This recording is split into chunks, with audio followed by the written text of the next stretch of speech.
Iran धधक रहा है। पिछले 2 हफ्तों से जारी देशव्यापी विरोध प्रदर्शनों ने न केवल ईरान की सड़कों को दहला दिया है, बल्कि वहां की सरकार की नींव को भी हिला के रख दिया है।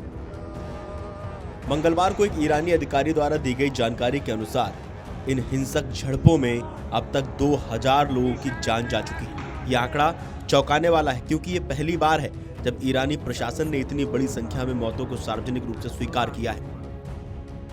अधिकारियों ने यह तो स्वीकार किया कि मरने वालों की संख्या 2000 तक पहुंच गई है, लेकिन इसमें पारदर्शिता का अभाव अभी भी बना हुआ है। रिपोर्ट के अनुसार मृतकों में आम प्रदर्शनकारी और सुरक्षा बलों के जवान दोनों शामिल हैं।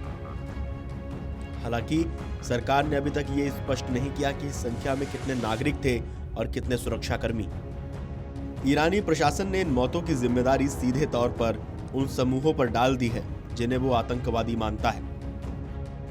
सरकार का दावा है कि इन प्रदर्शनों की आड़ में राष्ट्र विरोधी तत्व हिंसा फैला रहे हैं और वही इन हत्याओं के लिए जिम्मेदार हैं। ये बयान अंतर्राष्ट्रीय मानवाधिकार संगठनों के दावों के विपरीत है, जो अक्सर सुरक्षा बलों की अत्यधिक कार्रवाई को मौतों का मुख्य कारण बताते हैं। ईरान में भड़की इस आग के पीछे सबसे बड़ा कारण वहां के खराब आर्थिक हालात हैं। मुद्रास्फीति की उच्च दर, बेरोजगारी और बुनियादी सुविधाओं के अभाव ने आम जनता के सब्र का बांध तोड़ दिया है।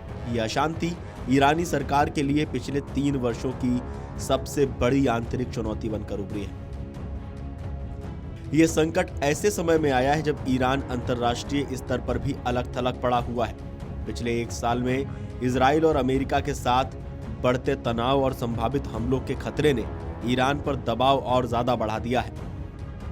आर्थिक प्रतिबंधों और अंतर्राष्ट्रीय दबाव के बीच घरेलू विद्रोह ने सरकार की मुश्किलों को दोगुना कर दिया है।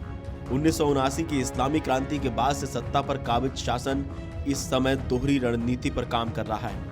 एक तरफ सरकार सार्वजनिक रूप से स्वीकार कर रही है कि जनता की आर्थिक समस्याएं जायज हैं, ताकि लोगों के गुस्से को शांत किया जा सके, लेकिन दूसरी तरफ वही सरकार सड़कों पर उतरने वालों के खिलाफ बेहद सख्त और दमनकारी रवैया अपना रही है।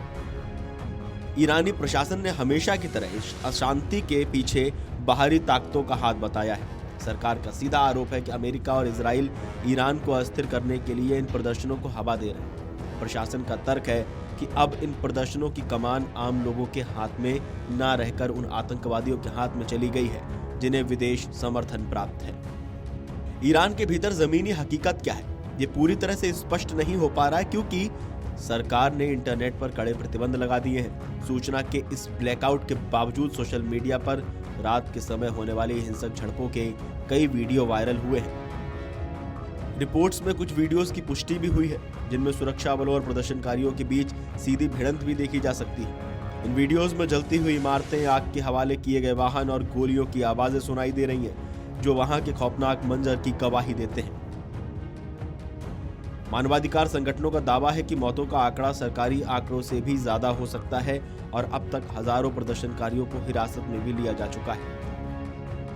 दरअसल ईरान में जारी संघर्ष केवल आर्थिक नहीं रह गया, बल्कि यह शासन की वैधता और अस्तित्व की लड़ाई बन गई है। 2000 लोगों की मौत इस बात का प्रमाण है कि स्थिति नियंत्रण से बाहर होती जा रही है। आने वाले दिन ईरान की राजनीतिक दिशा और दशा तय करने में महत्वपूर्ण साबित हो सकते हैं। Video desk amarujala.com।